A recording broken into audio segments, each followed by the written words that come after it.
Sad thing is that floods like this will happen more and more often as the climate gets worse and worse. There's already been like record flooding in various nations. Welcome to the News Hour. Scenes of biblical devastation, the dead stacked in the streets, and aid for the living too slow in arriving. That is the situation tonight in North Africa. At least 5,100 people are dead from immense flooding in Libya. The mayor of one city says the toll could be as high as 20,000. And to the west, in Morocco, nearly 3,000 people are now officially counted among the dead from the Friday earthquake. Ali Rogan reports. Scenes of horror along the streets of Derna, the coastal city hit hardest by the deluge. Today, it's a muddy graveyard.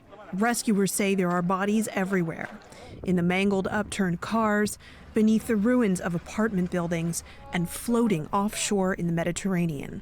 Yesterday, Libya's prime minister said the top priority was searching the open water where thousands are feared missing.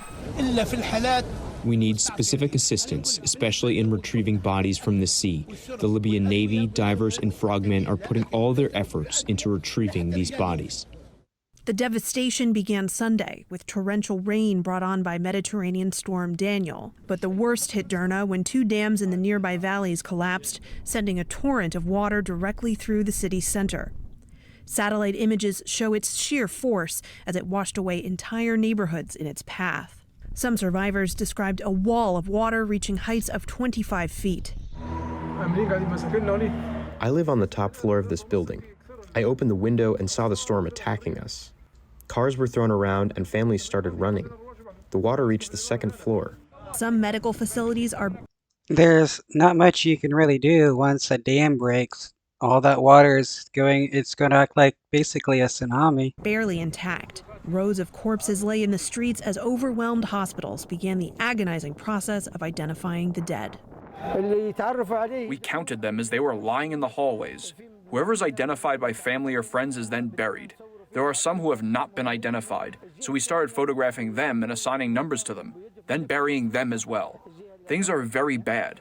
The hospital is dilapidated. They are mentally and physically completely devastated. I mean, they've lost their houses, they've lost their city, lost their workplaces, they've lost everything. Bashir Ben Amir is coordinating needs assessment on the ground in Tripoli, Libya's capital city. His organization, the International Rescue Committee, is one of the few that already had operations near the disaster zone in Derna. We have heard stories from people who were trying to call each other in the same house while the floods were taking place to the second floor. And some people were over the cabinet and trying to call the other part just to see if they're still breathing or able to respond or answer. The human toll is becoming more dire by the hour. As recovery efforts continue, the death count is expected to rise, and the UN's migration agency said some 30,000 people in Derna alone are now without a home. But the floods have caused extensive damage to Libya's coastal access roads and shut down communication. The telecommunication infrastructure, unfortunately, it's lost right now. It is very challenging also for the rescue and search teams to communicate with each other. Meanwhile, in Africa's northwest, Morocco is still reeling from last week's catastrophic earthquake. But help is finally starting to arrive. Crews bulldozed through the rubble and brought much-needed aid to survivors, many of whom have lived in makeshift tents for days. Some took refuge in whatever shelter they could, like this damaged school building, as they waited for help. We have no food, nowhere good to sleep. It's not just about the collapsed houses. A house can be rebuilt later, but I lost my normal life.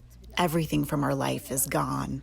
Many of the delays were physical. Remote areas were cut off due to landslides, but some of them were frustratingly political. Morocco's government continues to refuse any assistance from countries like the US and France. Wow, that is really messed up. If your nation has a natural disaster, don't let your political standing deny help from other people so that you can help your own people.